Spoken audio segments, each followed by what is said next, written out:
davantage de tracing pour les personnes qui présentent cette variante. Est-ce que c'est une bonne idée? Alors, je pense qu'effectivement, si on trouve un système, et il est peut-être trouvé pour tracer plus rapidement les personnes qui auraient cette variante, c'est un bon point.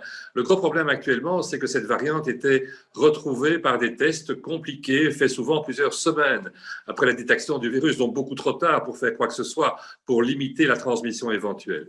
Si lors de la détection même d'un test positif, on peut avoir des indices qui font penser à cette variante, ne fût-ce que des indices, même s'ils ne sont pas à 100% sûrs, ça permettrait potentiellement de mieux contrôler, mieux inciter en l'expliquant aux gens de se tenir vraiment en quarantaine et de vérifier à ce moment-là, bien sûr, s'il s'agit de la réelle variante en question. Elle ne joue pour l'instant pas de rôle dans la situation belge, mais il faut suivre les choses pour voir si dans les semaines qui viennent, elle peut en jouer un. Il ne faut pas oublier qu'en Angleterre, elle a mis à peu près 2 mois à prendre la place importante qu'elle a. Elle a été diagnostiquée fin septembre, début octobre. C'est à partir de décembre que la situation s'est alourdie en Grande-Bretagne. Et donc, cela nous laisse un certain temps, puisqu'elle est peu présente chez nous, pour d'une part essayer d'éviter qu'elle augmente, bien sûr, ce serait la meilleure solution, ou en tout cas avoir des mesures suffisantes pour contrecarrer l'impact qu'elle pourrait avoir sur le système de santé.